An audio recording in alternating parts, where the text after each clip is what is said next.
G'day, Jeroen. Welcome to Landscape Photography World. How are you going? And thanks for coming on the show. Yeah, thanks for having me. I'm doing well. How about you? Yeah, just fine. Bit of a hot one here in Sydney today. We had, I think, our hottest October day on record. It got up to 39 degrees here, Celsius, Okay. which is The not great opposite in the for middle of, us. the middle of spring. It shouldn't be this hot. Yeah, we have our first sub-zero temperatures here today and Nice. yesterday. I'd prefer that. Yeah, same here. So, why don't we talk about photography and, in particular, landscape photography? What is it in your life? What is landscape photography to you? Yeah, landscape photography these days is pretty much my life. I work full-time as a professional landscape photographer, Hmm. and I have been doing that for the last 5 years now.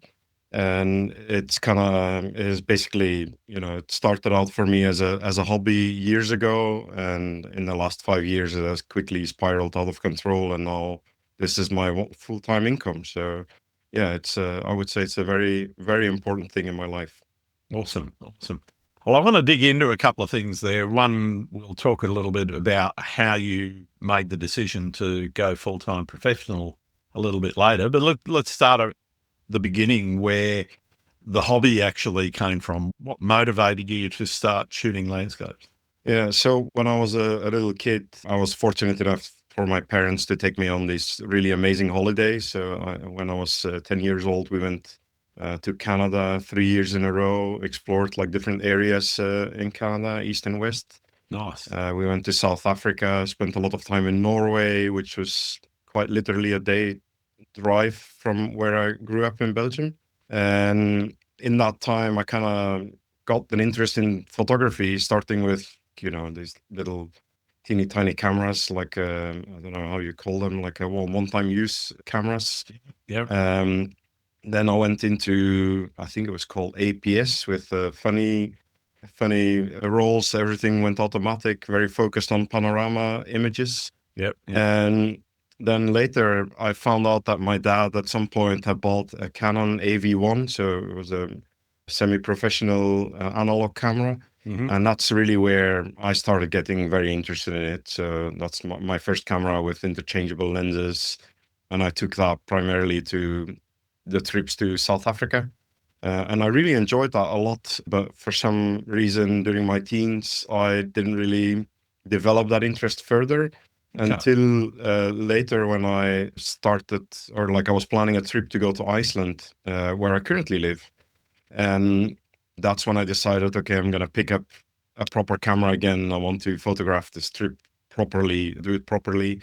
And that's when things really spiraled out of control. Then I started traveling to Iceland a lot more, started photographing a lot more. I started to really discover that landscape photography was something that I really, really enjoyed, Mm, especially here in Iceland. nice. Okay. And what was, I guess, that influenced that bent towards landscapes as opposed to different genres? You could have gone into portraiture or street photography or whatever. So what was it about natural landscapes that really grabbed you? Yeah, so first I have to admit I have tried a lot of different things. So Hmm. when I was discovering this love for landscape photography, I tried. I had a phase where I did some urban exploration. I don't know how big that is in Australia, but in Belgium Yeah, it's there's a pretty, little bit of it. Yeah. it's a pretty big scene. We have a lot of abandoned buildings that are very interesting to shoot. Hmm. Then I went into I had a side gig doing concert and event photography, and I kind of explored all these avenues.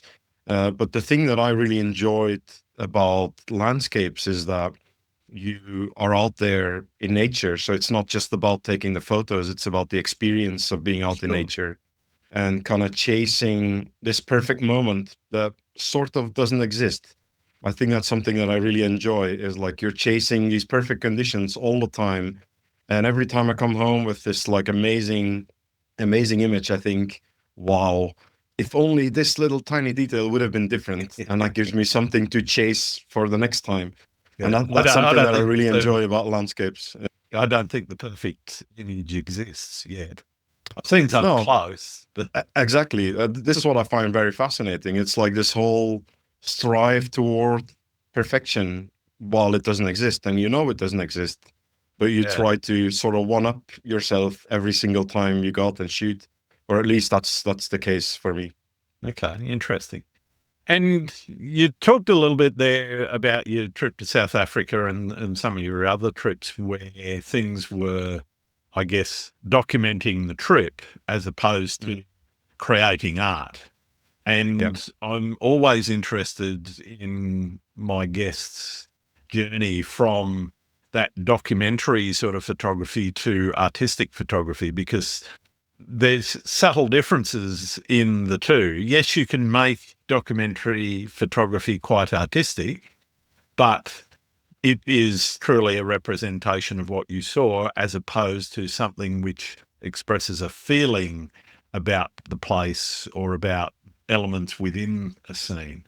And I'm interested in how people sort of their minds switch from that, oh, I'm taking a photo of this because it looks good, to I'm taking a photo of this because it looks good and this is what I'm going to do with it. And I'm Yeah. just interested in that process.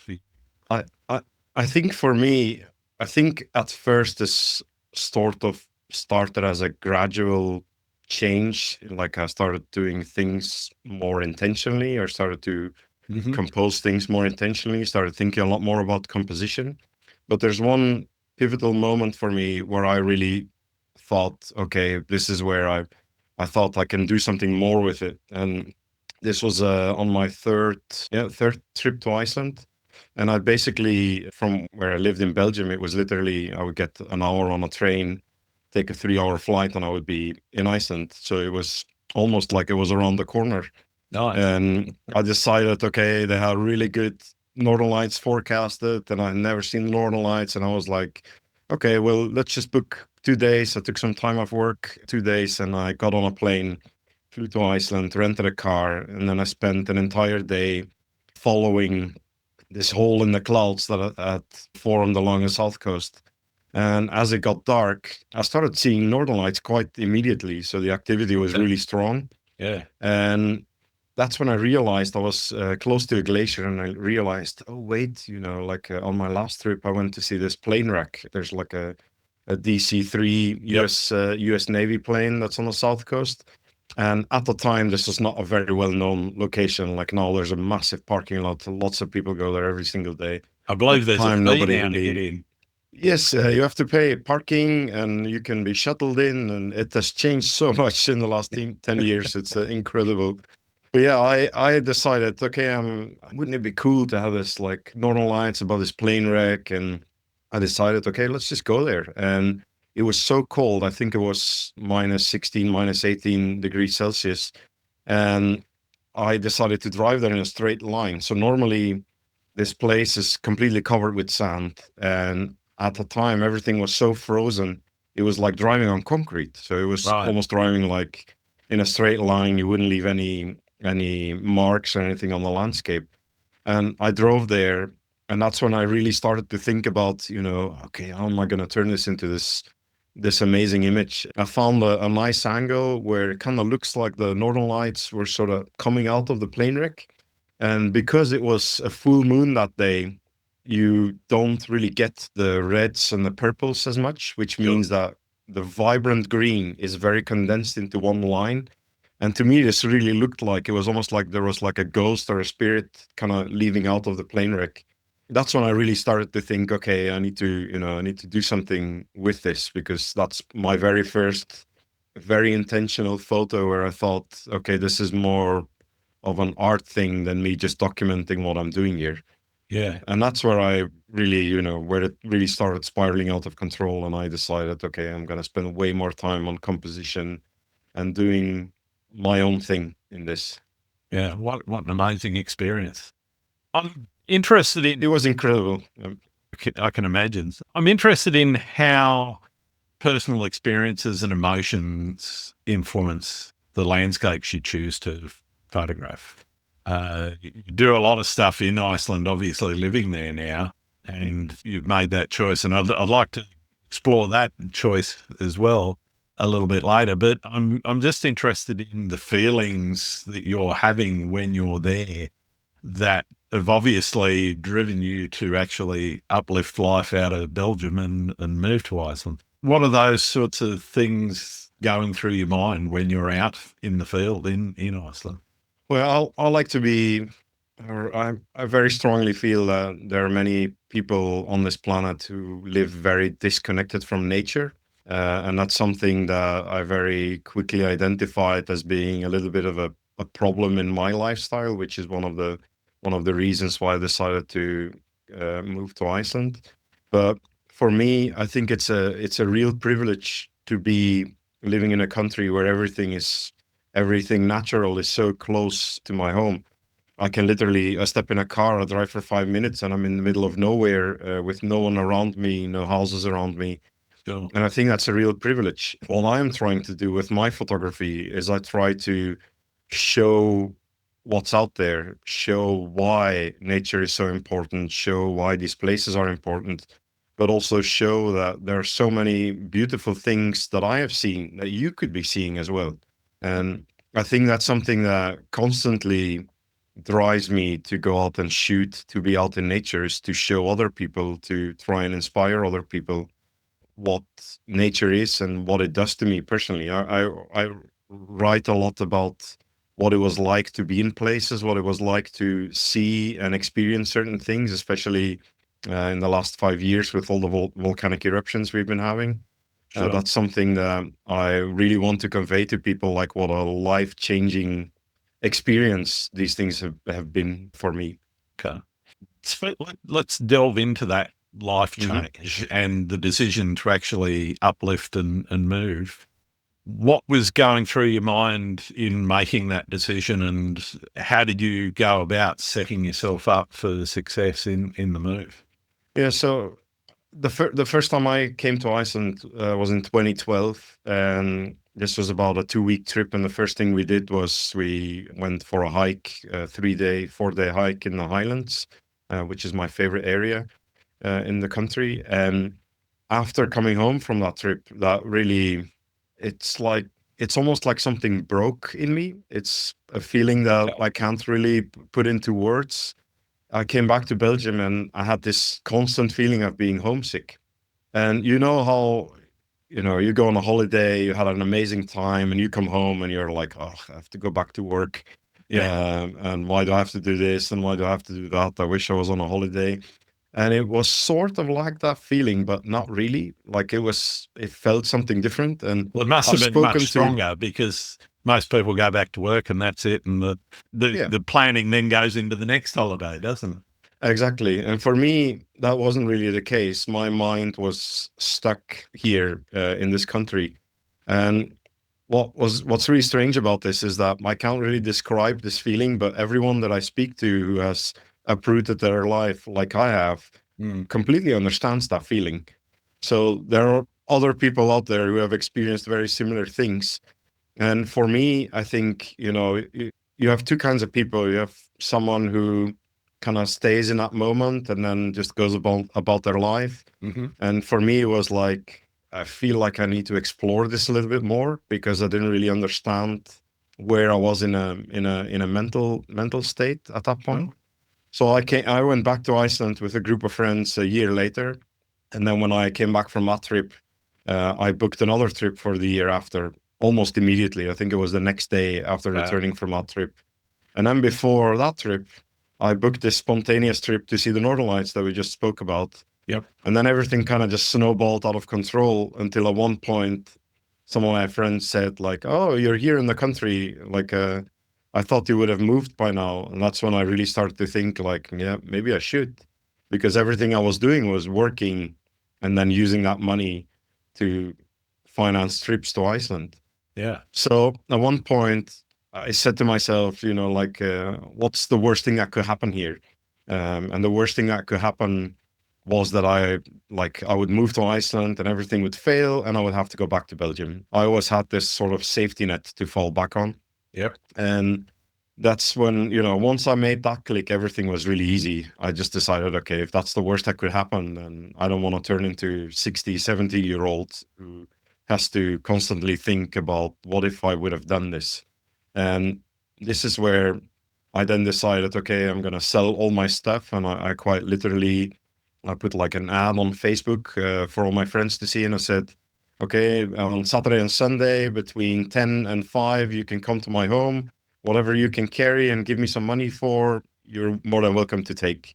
Okay. So within 2 days, I emptied my place. And then as I was kind of wrapping up my life in Belgium, then I spent some time at my grandmother's, and then I moved with 5 or 6 suitcases of stuff that I still had. Okay. That's in the beginning. I was, it has always been my intention to do something with this photography. So when I moved here, that was my goal, to do something with that. And I started out working at a travel agency as an IT administrator. So I have a background in IT. And my goal to work at a travel agency was, okay, then I can figure out how I can run my own photo trips or become a photography guide of some sort. That didn't really work out. And then after a while, I got burnt out of photography because I felt like it wasn't really going anywhere. I was trying my hardest to turn this into some kind of job, some kind of profession, and I had no interest in my work. I didn't really feel inspired, and I didn't really understand why, because I was living in this amazing place and I couldn't really create the images that I wanted. Then when it really spiraled out of control for me is when we had this first eruption in 2021. Right. This has been a lifelong dream of mine, to see a volcanic eruption. And then we have one starting almost literally in my backyard. So that's where I went in overdrive and I said, this is the moment. If I can't do it with this thing that I've been waiting for such a long time, this thing that reinvigorated my inspiration, then it's never going to happen. And I went 200% into this. And that's what got me where I am today. Okay, fair enough. Let's talk about the volcanic eruptions and how that has changed things for you. Obviously, that kicked off that moment of inspiration, but I'm interested in what were you hoping for before it happened, and when you heard that things were starting to bubble up and then the eruption occurred, how did you react, and what changes did you make, and how did that actually change your life? Yeah, so it's a really interesting thing. So I moved right after there was a really big eruption in the middle of the Highlands. I actually traveled to Iceland twice to come and see it. And perhaps that has helped me in my motivation, but I didn't manage to see it, even though I spent 2 weeks here while it was erupting. Because of bad weather, we couldn't fly above the eruption site, and I was really disappointed. So when this volcanic system starts waking up close to Reykjavík, I was like, okay, this is the moment, right? Something is going to happen. We're waiting for it. And I had prepared myself in a way that all my batteries are charged, my drone batteries are charged, all my camera gear is ready, my outdoor equipment is just sitting by the door ready to leave. Took some food. I actually went and bought a gas mask with special filters. Okay. Because if you ever visit an eruption, it's a very good investment to make in case things don't go exactly the way you are planning them to be. And I was ready and waiting for it. And then about a week and a half before it erupted, all the activity, all the seismicity kind of dies down. And after a few days, everybody's like, yep, nothing is going to happen. This is pretty unusual that right before it starts, there's almost no seismicity.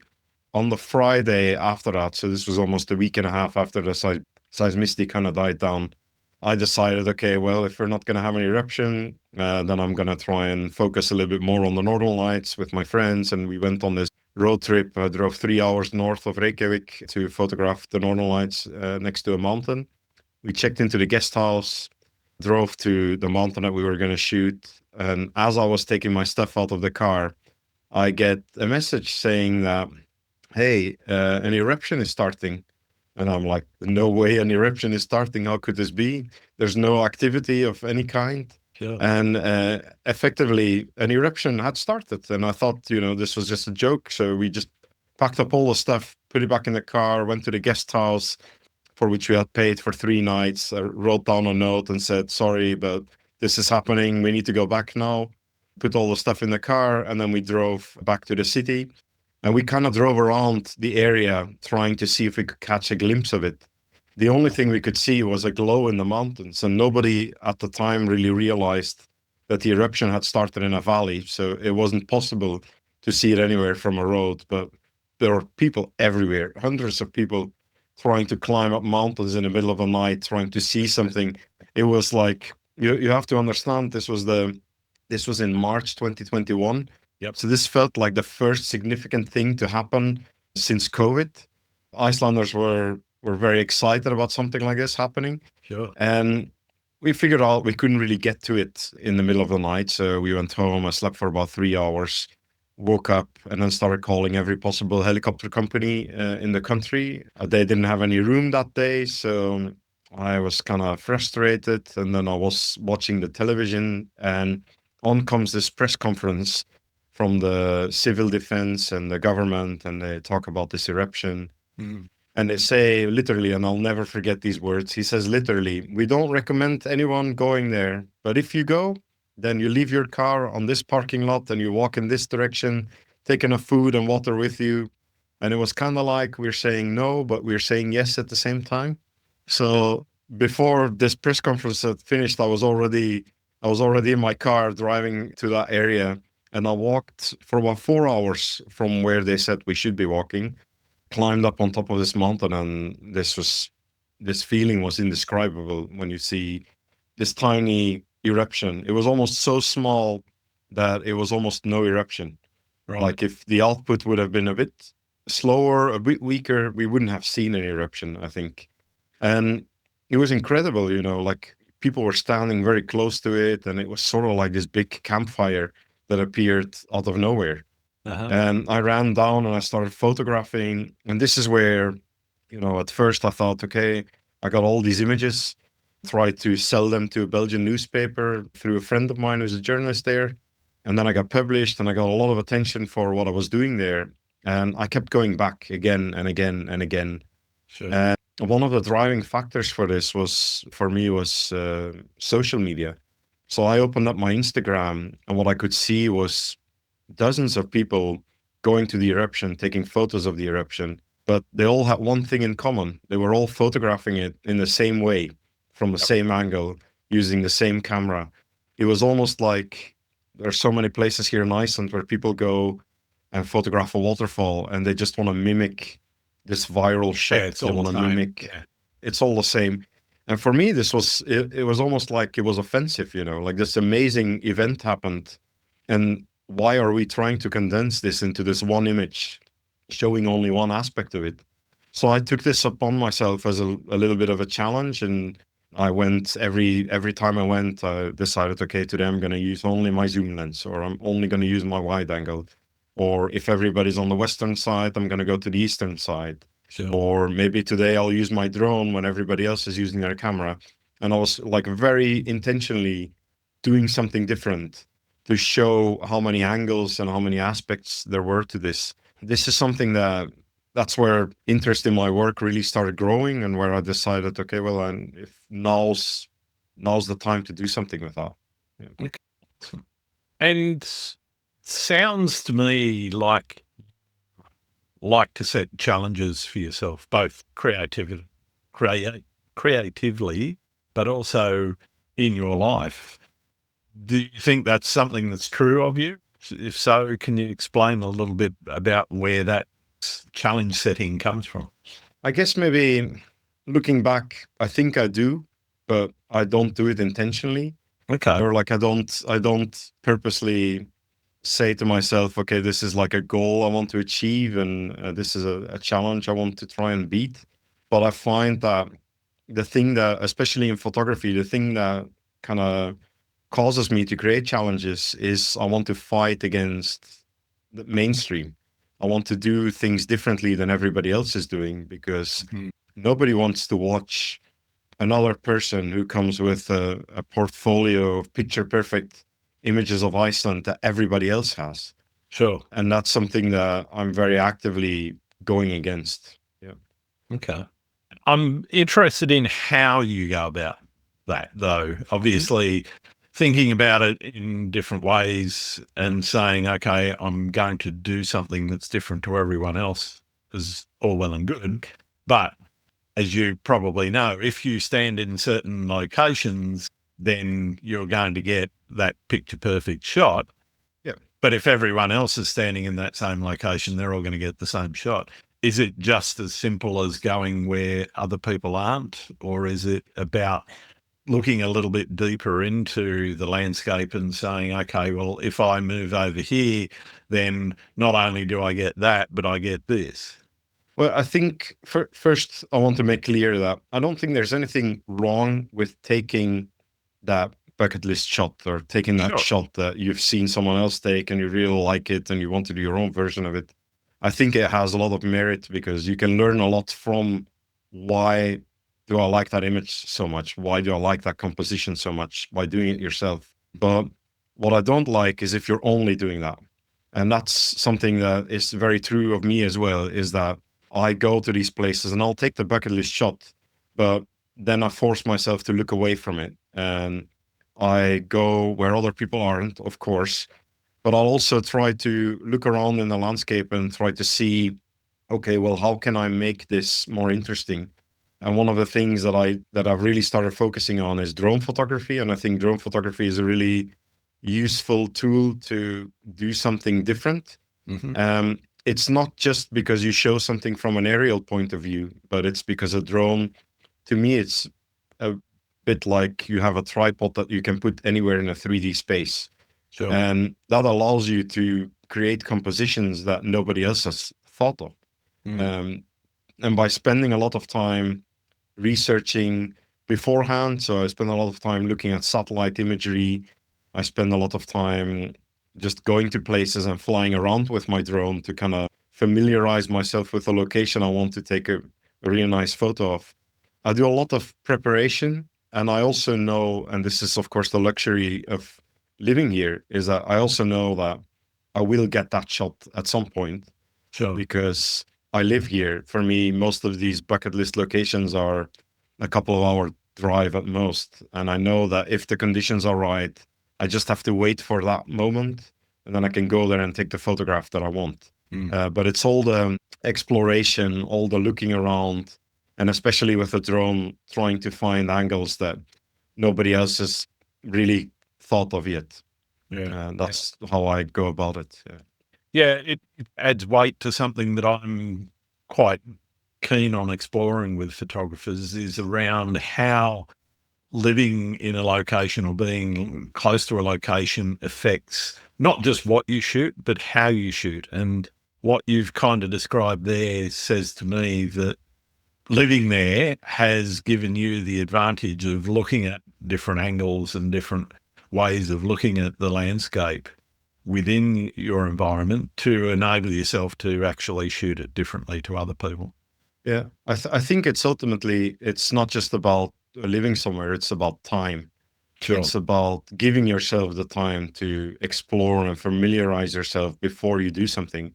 And one of the things, I run a lot of photography workshops, and one of the things that's kind of at the core of that is that we don't, on my trips, we don't try and tick all the boxes of all the locations and try to cram in as much in a single day, because I think then ultimately you'll return home with a bunch of images that are just bucket list shots, maybe, but they're not, you didn't really get to experience the place, you didn't really get to see it. And I think spending more time in locations is far more important than spending less time in more locations. I think, like even if you don't live here, but you come here every now and then and you do exactly that, I think you have a really high chance of getting something compelling and getting something different. Yeah, interesting. How do you define success in your photography? What is success to you? I think first and foremost, for me, the most important thing, by far the most important thing, is that I shoot for myself. I don't shoot for other people or to please other people, or I don't take photos that I think other people will like. I take the photos because I like them. And for me, if I end the year where I have, let's say, maybe 10 images that I'm super, super happy with. That's what success is for me.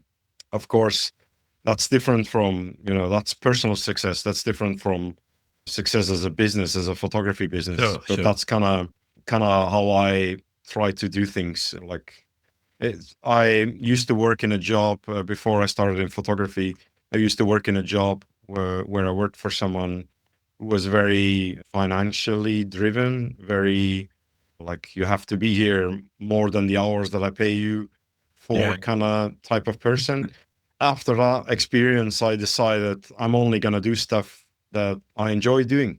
And I would say 90% of what I do as a photographer is only stuff that I enjoy doing. If I offer a workshop, it's because I want to do that workshop. If I write a blog, it's because I want to write that blog. And of course, every job has its downsides. Not every job is perfect. And I think the bad moments allow you to appreciate the good ones. But it's something that drives me. And for me, that's what success is about. It's not about social media following. It's not about how many email subscribers or website visitors you have. It's about, are you doing something that makes you happy? I think that's what it's about. Yeah, great philosophy. Let's talk about that decision to become a full-time photographer. Was that driven as part of the move to Iceland, or did it come later? Or was it something you were thinking about earlier? Where did the idea pop into your head? And I guess more importantly, what processes did you put in place to try and make sure that you were successful in business as well as being happy? Yeah, I think, when I moved to Iceland, that was definitely something that was like, that's sort of the end goal for me, is that eventually I'll find a way to use my photography as a way to earn money, to earn a living. And at first I failed miserably at it. So I found, I worked for a travel agency, and I thought, okay, this is the way to run a photo trip and to become a photography guide. I didn't really have an audience. I didn't really have a way of like building something out of that. For the longest time, I was really stubborn about that. I was like, if this is meant to happen, it's going to happen. Sure. Which turned out to be completely wrong philosophy. And I started realizing when this first eruption happened and I got a lot more attention for my work, I started realizing that the most important skill any photographer can have, whether you are a photographer that is really good, whether you're a really bad photographer, this is all very subjective, but like, it doesn't really matter what your skill level is as a photographer. The only skill that you need to have to run a business is marketing. Interesting. And even the worst photographers can market themselves beyond anything that you can imagine, and they will run a successful business, even though they are maybe not a good photographer.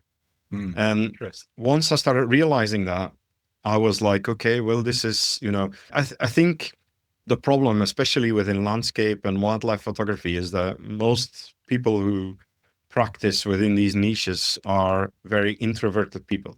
Absolutely. They're people that don't want to necessarily be in the spotlight. They want to let their work shine, and they don't necessarily even like people.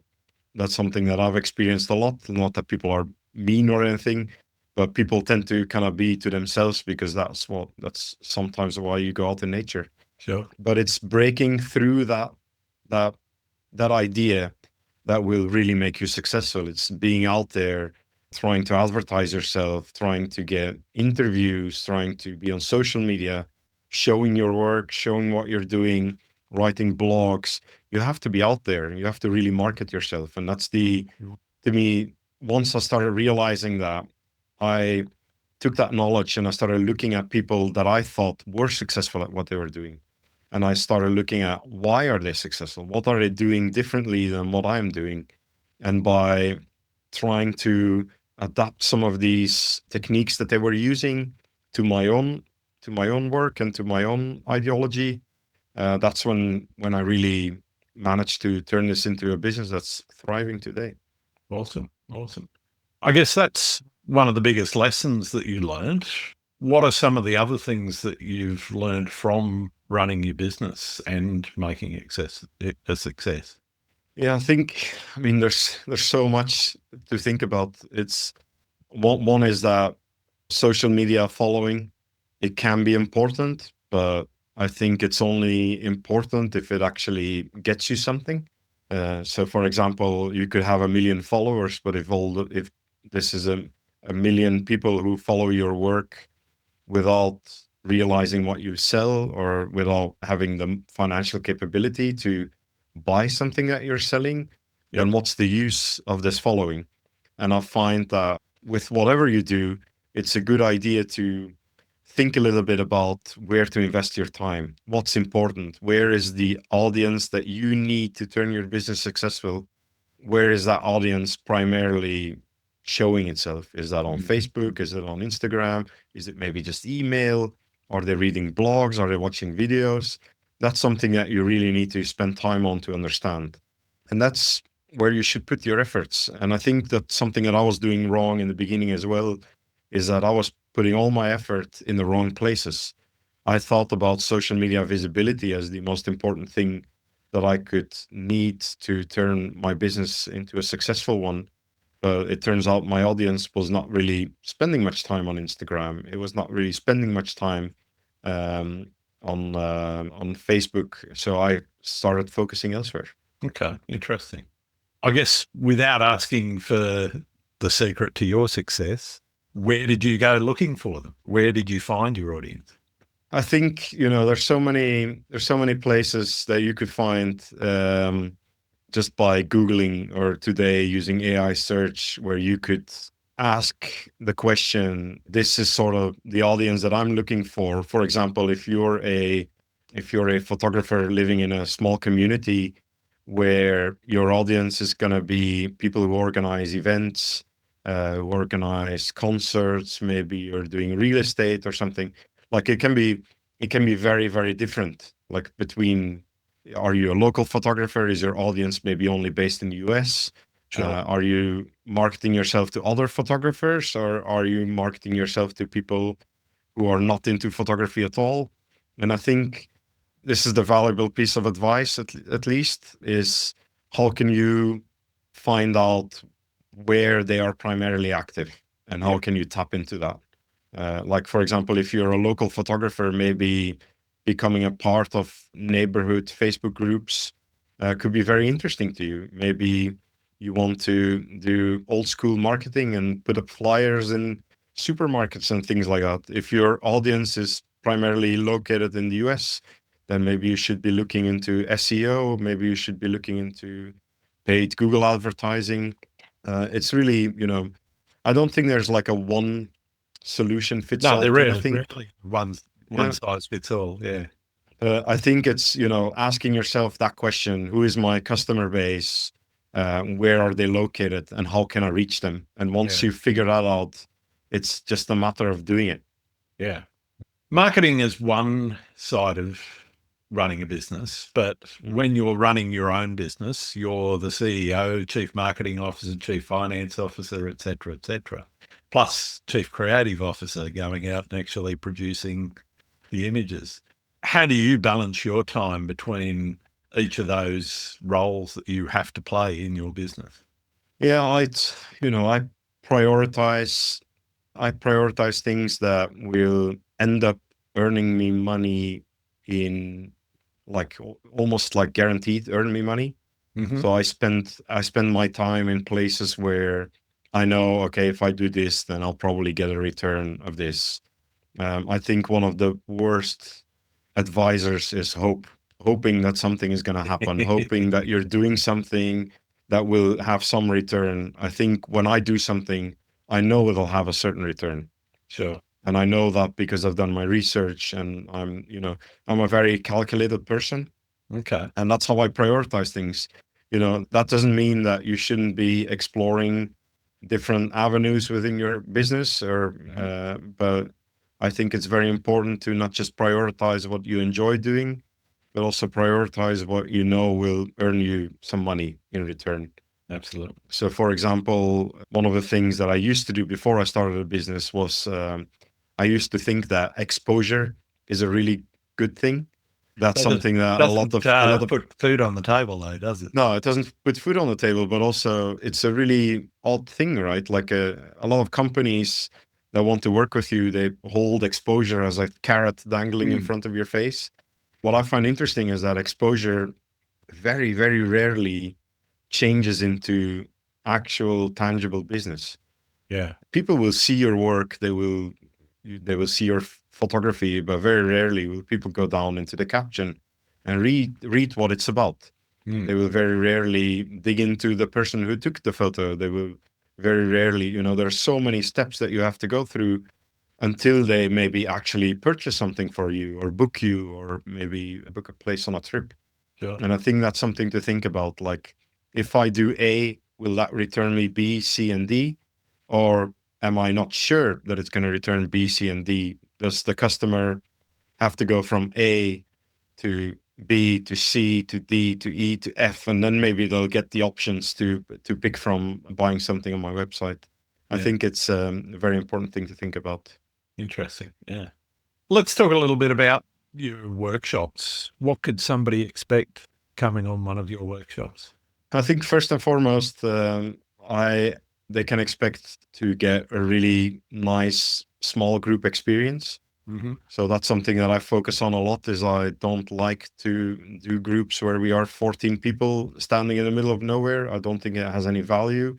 I want to keep my groups as small as financially possible because, I do trips in Greenland, for example. Greenland's quite an expensive place to travel to. Sure. The group sizes are a little bit larger there, but in Iceland, I tend to stick to 6, 8 people. Some of my workshops are only 3 people. And I think that's really important because I want you to be on a workshop with me and I want you to know that you can ask me questions whenever. I think secondary to that, I think it's very important that we have a really good time as well. It's we can learn photography and we can learn photography in a fun way. And I think that's what I enjoy on my trips, is that I try to make it as fun as possible for people, because photography is a fun thing to do. It's fun to be out with like-minded people on a trip and trying to chase the perfect conditions and getting the perfect shots. And I think that's, for me, what my workshops are about. I don't, we spend time on practical learning. So we're not going to be sitting, you come to Iceland, I'm not going to force you to sit in a classroom and listen to me doing a lecture. I want to be out with you in the field, showing you what I'm looking at, showing you how I'm trying to use the landscape to compose an ice image, trying to use my drone to compose an ice image. I think that's where you learn valuable things, because you can learn theory at home. Absolutely. But you can't learn the vision. Plenty of YouTube videos out there to talk about Exactly. I think that's what the most important thing is that I try to teach you how I look at things. And I think that's something that's very difficult to learn if you're not there on the spot looking at the same landscape. Yeah. Interested in talking a little bit about what you mentioned earlier about some of the changes that you've seen in Iceland since you first went. Obviously, that amount of tourism that's been generated, not just from the eruptions, but the ability to see the aurora and the general photograph ability, I guess, of Iceland, and the number of tours that are turning up. How do you go about trying to express to people, hey, we're going to go to places that could be environmentally sensitive? These are some of the things you need to think about in going into some of these locations. That's something that I speak a lot about because it's very important to me. Here in Iceland, the nature is very fragile, and it's very fragile because the growing season here is very short. If you think about it, probably from June until the end of August is the only real time that stuff is, the landscape is actually fixing itself. Plants are growing, and outside of that, it's too cold for that to happen.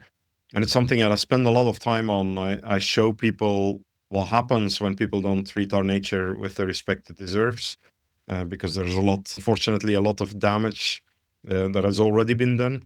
And I think it's very important. For example, I sell on my website an ebook where I share some of my favorite locations. And my take on the ebook is not that I just give you the locations. Like, of course, there's a map, whatnot, but I give you an explainer on the area, and I do basically the same as what I do when I'm guiding. I tell you about the nature. I tell you what you shouldn't be doing. Some areas you should absolutely, even though you're legally allowed, you should never ever leave the path, because you will leave damage on the landscape that will be there for decades. For example, literally as simple as putting a foot off the path could mean that this footprint will be there for a few decades, depending on the soil you're walking on. And I think it's very important. And I wish more people would do that, because that's the only way to both enjoy and protect the nature we have here. Mm-hmm. You mentioned some of your favorite spots in your ebook. Do you have one place that just keeps calling you back? And if so, why? Yeah, there is a place deep in the Highlands, and I call it the magic spot. Nice. It has a different name. The reason I call it the magic spot is because every time I go there, I find something else to shoot. And this whole area, like we were talking about, there's an area where you're at the viewpoint and then you look down on a valley, and it's full of these different colored glacial puddles. Mm-hmm. Some are turquoise, some are really blue, some are more green, yellow. It's very, very, very beautiful place. It's almost like someone painted it. That's kind of what it looks like. And this whole area, it's only accessible in the summer, and it's a place that I go to, let's say, every other week in the summer, because I really, really love spending time there.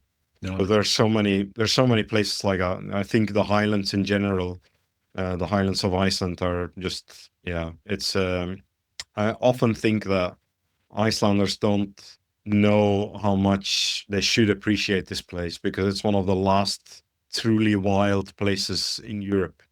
Yeah. Such a large scale where everything has been left untouched. And I think it's something to treasure. Absolutely. Yeah. What's your most memorable experience in photography? That's a difficult question. I feel like I have so many moments like that. And I started some time ago on my website to write some of these stories down. I have like a kind of blogging category that I call Behind the Shot, where I talk about some of these experiences and share the photography behind it. If I have to pick one, maybe there's this was last year, so I was on a sailboat expedition that I was running together with Andy Mumford, well-known photographer as well. And we were not even 24 hours into the trip. So this is basically on a sailboat. We were exploring this really remote area in eastern Greenland. And we're not even 24 hours in the trip. And the captain of a sailboat, he comes to me and says, maybe you want to get your people ready, because we think we have maybe seen a polar bear on the shore. Nice. So I go down into the sailboat, and I tell people, get the cameras ready. Everybody takes their long lenses. And we're kind of drifting closer, and we see this polar bear. He's just lying flat on his stomach on a rock. And as we were going closer, the polar bear gets up and jumps into the water. And I had my 500 millimeter 2x extender, so I was shooting at 1,000 millimeters. Absolutely garbage photos I took, but I got the moment where he jumped into the water, and we thought we scared him, but we didn't. So when I came home and I looked at all the images, I pressed down the shutter. I have 20 images to look from. Yeah. And in about 3 or 4 of them, you see the head of a seal just out of the water. So he was obviously hunting. Yeah. And we didn't realize at the time. And the polar bear jumps into the water and he starts swimming. And I think to myself, like a polar bear, he can swim for kilometers on end without breaks. So I thought this is never gonna turn into something. And after a few hundred meters, he swims past an iceberg, and I jokingly say to the group, wouldn't it be cool if he would now just decide to climb on this iceberg and then pose for us a little bit so we could get some nice polar bear photos? And everybody laughs, and about 10 seconds later, the polar bear stops and he's just floating in the water in front of the iceberg. And my brain is like, I was laughing at first, and then I was like, no way this is gonna happen. And the polar bear starts climbing out of the water, gets onto the iceberg. So he gets on the side, shakes off all the water. And that's when I noticed that higher up on the iceberg, there's a hole in the iceberg. Yep. And I'm like, no way, no way. He's gonna go to this hole in the iceberg. He's gonna go to this hole in the iceberg. And he walks and stands on the edge of the iceberg and then goes behind and he sticks his head through the hole in the iceberg. And like, I swear to God, you could not make this stuff up. And we are just, you can hear all the cameras go, everybody's shooting. Then he walks around and he sits on top of the iceberg. And we spent maybe another 20, 25 minutes just floating there and just looking at him. And he was just looking in the water, trying to see if he could find the seal again, I guess, which we didn't realize at the time. And then after a while, he climbed back down. It's incredible to see this animal from so close, just climbing on the ice, how they do it. It's unbelievable. I got some really beautiful photos of that. But that moment was like, we're 24 hours into a 7-day trip. And after that encounter, the only thing I could think about was, well, you can just turn around the boat, we go back to the airport and we can go home. It's not going to get better than this. And the trip was amazing, regardless of that. But it was like, it's very hard to top a moment like that when it happens on day one. Oh, fantastic. What an amazing experience. Yeah, absolutely. Going from the amazing to the abysmal, do you have any horror stories? Things that have not gone quite as planned? I think I don't really have horror stories because I prepare a lot, but I don't plan a lot. Oh. So I don't, like it has happened that we are trying to shoot. Like, for example, last summer, I had a drone focused workshop, and this was when we had the leftovers of Hurricane Erin coming to Iceland. And about 4 out of 7 days, we had absolutely horrible hurricane winds during that workshop. I still managed to find the group ways to shoot, still managed to find ways to do drone photography. I think it's all about how you deal with when stuff like that happens. Yeah, definitely. And you'll find a way around it and find a solution to it. But like truly horrible stories, no, not really. No. I think if you keep expectations low to start with, it can only get better. Even if the situation is garbage, it can only get better. That makes sense. How do you go about processing your images? Are you straight into it from getting back from a trip, or is it something that you leave for a little while and you just go through the images as you get time? I think I do both. So I will always, during a trip, I'll process a few images. Okay. When we had a really amazing shot, a really amazing shoot, we'll get back to the hotel or wherever we're staying, and I'll edit a few images because I'm in this moment, I'm in this flow of having seen the scene, and I want to kind of finalize that. And then during the winter, when things are a lot quieter for me, now I'll do a lot more editing, so I can share a lot more images. But I'll do a combination of both, also because I feel it's pretty valuable. If this were to be on a workshop, for example, I feel it's really valuable for participants to see how I approach editing the images that we took in the same situation, because there's a lot to be learned from that for them as well. Okay. Yeah. And in terms of your processing, a portfolio shot, is that taking hours, days, weeks, months, or is it a fairly quick process for you? I think all of my editing is a very quick process. I think I'll spend minutes looking at something. I always say, jokingly, like you can make a good photo great, but you can't make a bad photo good. Yeah. If the composition is wrong, if the lighting is wrong, then you can put all the lipstick on top of it as much as you just want. turn it black and white. That's the turn it black and white. I mean, you're never gonna make it into a great image. Yeah, that's just not gonna happen. So I spent a lot more time with my drone, with my camera, trying to get it right in the field, and then after that, I'll try to edit in I'll do some masking and do some minor tweaking of the light, because I want my images to be as close of a representation as to what I saw than anything else. I don't like to over-edit, overcook my images. What about printing? Do you print yourself or do you use print services? I've done both. I started out with print services, and I think for most people that's probably a really great solution because now I have my own printer. I have done for the last year. It's enjoyable, but it's a real process. If you're not big on printing, I wouldn't go down the avenue of printing.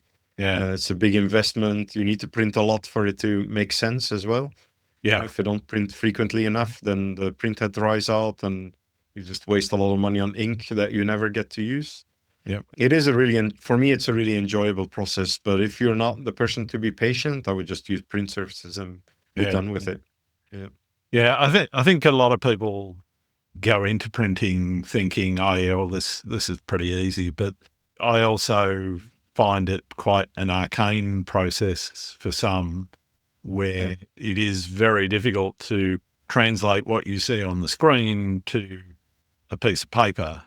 The paper itself makes a difference. The luminosity that you're using for a screen image can't be exactly the same as you're going to use on print. So you need to adjust your brightness, et cetera, et cetera. And there's a whole series of processes that you can go through that you can screw things up or get it right. And not knowing your printer and its capabilities, not knowing your editing process and how that flows into print can really make a big difference to whether or not people successfully print or not when they're doing it themselves. Yeah, exactly. I think most people probably don't have the patience to try and figure all of that out. Yeah. I think when I set up my printer and I was trying to get everything right, this was a process that took me a few days to fully understand everything, trying out different paper types, making sure my screen was properly calibrated, making sure that the brightness of a screen, which is very important, matches. And then of course there's the light of the place you sit in that also has an effect on that. So there's a lot. It's a very steep learning curve, I would say.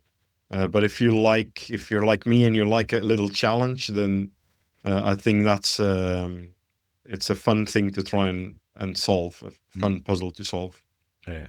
I'm interested in how people think about their photography, particularly in those times when they're struggling to find inspiration. You mentioned a time earlier in your career where it was, I'm just not feeling it. Mm-hmm. How did you deal with that then? And how do you deal with those feelings when they come? Because I think every photographer gets to that creative rut or a period in their photography where they're just not happy. How do you deal with those situations yourself? Well, I think the most important thing that I've learned is that inspiration, like it can happen in many, many different ways. In my case, this major natural event happened, which is not something that happens for everyone. You can't just wait around for a volcano. No, certainly not exactly. happen where I live. No. But of course, one of the things that I've learned is that inspiration can come from putting away your camera as well. Sure. And I think this is something that I try to put in my own approach, is that very often when I arrive to a scene, the first thing that I'll do is not take out my camera. It'll be walk around, look around, and kind of let the place sink into you before you start shooting. Sometimes I will even just visit places and I'll not take my camera, just so I'm not connected to that pressure of shooting all the time. Yeah. And I think that's something, it's a very valuable thing to adapt to your own life, is that not everything all the time has to be about photography to get a good shot. I think sometimes you just have to put it away and then find out why it is that you're interested in this, find out what makes the landscape tick for you first before you start shooting. Yeah, definitely. I know for myself, when I go out scouting in particular, I'll take my phone, but I'll never take my camera with me if I'm scouting. And going to those locations, that allows me the freedom of movement and freedom of just not thinking specifically about getting a shot, but it gives you the ability to explore an environment, I think, in a way that you kind of go, okay, yeah, well, if I stand about here, just the height to wherever it needs to be, I reckon I can get something that will do what I want. And so thinking about your photography in that way also helps you then get inspired. And as you say, not having the camera with you and just looking at the environment differently can actually make a big difference as well. Yeah, and it can even be one thing that I've noticed, at least to my own workflow, is to go places that I'm not necessarily that excited about in the beginning, Sure. and try to find ways to make them exciting. And I think one way to get inspired is by limiting or challenging yourself in some way. Mm-hmm. Let's say you only take a 50 millimeter, or you only take a drone, or maybe you'll only take your phone and see what you can do with it. Yeah, And I think that these are good ways to try and get you to see things differently. absolutely. Absolutely. What's the best and or worst piece of advice anyone's given you? Oh, I think I have to think about this. Sometimes stumps people, this one. It's okay. Yeah, it's a lot of, like, I meet a lot of people, and a lot of people share advice from their own work. So I'm trying to think. Yeah, I think one of the worst things that I've had someone say to me is, and I actually get this question quite a lot, this, why don't you have a YouTube channel? Yep. And I think for me, there's some merit to it. Like, it's not like it's a bad thing, but I think what's bad about it in today's climate is that there's so many people doing YouTube channels on landscape photography or Yep. wildlife photography. And that's not to say that it doesn't work for some people, but I think there are so many people now that it's getting harder and harder to kind of pierce through that, to stand out and do something different. And you can also only make so much content about the same things, Absolutely. because landscape photography inherently it's always the same thing, like, the styles change and equipment changes, but the ideas about composition are going to be largely the same. So how can I make content about this that's going to be different than what's already out there? Sure. And yeah, I think, if you do that, then you need to make sure that you're doing something that will stand out, because otherwise it's a lot of time spent on something not so useful. Yeah, I've seen quite a few people start them up and then just Mhm. abandon them after a couple of months, sometimes even less. Two or three Yeah, videos maybe, and but it's the then same for me. Yeah. yeah, I've then done exactly the same thing. And I also it's not that I don't like making videos, it's more about I don't feel like it fits for me. yeah, sure, It doesn't fit with what I do. I enjoy writing a lot more than I do talking to camera. yeah, And I think that kind of then ties into what's maybe the best piece of advice, is that don't try to blatantly copy what makes other people successful, but try to be inspired by what they're doing, but try to do it in your own way. Because if you stay true to yourself, that's the only way you're gonna last doing anything. absolutely. Don't try to pretend to be someone else. Yeah. That's kind of, yeah. What do you see as photography's place in society? Well, I think landscape photography, because that's the niche I know most about, I think it has a very, very important part in society in many ways. First of all, I think landscape photography is a way to inspire people to see nature, to go out in nature, to see Sure. these incredible things, but also it can inspire people to protect them, and it can make people aware that we need to protect certain places. Like here in Iceland, for example, I regularly get an Icelander who says to me, well, you know the country better than we do. Or I show them a photo of a place and they're like, I have no idea where this is.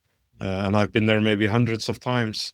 And they don't, half of the time, don't even know what's in their backyard. And they Yeah, don't even know what needs protecting and why it needs protecting. I think also what's very important about landscape photography is the mindfulness of it. I think being out in nature with your camera, it's a way to take time for yourself. It's a definitely. way to kind of mentally find some rest. And I think that's why it has there's a lot to be a lot of good things to be found in landscape photography. It's not just about the images, it's about being outside and being, giving yourself some breathing room and giving yourself some space. Yeah, totally, totally. What do you like to do when you're not doing photography? I'm sort of doing photography all the time, but I like to read. I like to spend time with my daughter. Yeah, I think it's. I'm in this weird place where photography isn't just it isn't the hobby only. It's a hobby. It's my job. It's kind of intertwined. Sure. So it feels like even though I'm working, it's still relaxing to me as well. So it's, yeah, I don't know. It's kind of intertwined, entangled somehow. Fantastic. Yeah. Well, we need to wrap shortly. Just a couple of questions. Are there any photographers out there that you think I need to be talking to? I think you should be talking to Nigel Danson if you haven't. I haven't yet. I have asked him, but unfortunately, he wasn't available when I would have liked to talk to him. But I'll definitely hit him up again. Yeah, I'm very fortunate that I'm working with him as well. Nice. But he's one of the people that got me interested in landscape photography, watching YouTube, watching what he was doing, which has been a big inspiration. And then I think Andy Mumford, a very interesting photographer to speak to as well. He has his own vision, his own style, and he's an incredible photography teacher as well. Yeah, I like Andy's work. Yeah, he's fantastic. All right, well, thank you for those. I've only got one more question, and for many people, it's the most important one that I can ask. Do you like pineapple on pizza? I like pineapple on pizza. Yeah, Very good. absolutely. Yeah. All right. Well, thank you so much for taking the time to spend some time with us here on Landscape Photography World. Where can people find your work, Jeroen? You can go to my website, which is very simply put, jvn.photo. And then also on social media, Instagram, it's always the same. My Instagram handle is the same as my website, which is jvn.photo. And that's probably the two main places I'm most active these days. Fantastic. Thanks very much. Yeah, thanks for having me. Pleasure. Have you had an experience where you have found awe and inspiration in your photography? Leave a comment below and let me know. Thanks again for listening to Landscape Photography World. I hope you enjoyed the show, and keep listening because I'll be joined by some great guests in upcoming episodes. You can find my work in this podcast, grantswinburnphotography.com, along with prints and photography gear. I'm also on Vero, Photo, YouTube, Instagram, Facebook, and Blue Sky. Don't forget to like, comment, and subscribe because it really helps the podcast to be seen and heard. I'm Grant Swinburne. Hope to see you out shooting soon.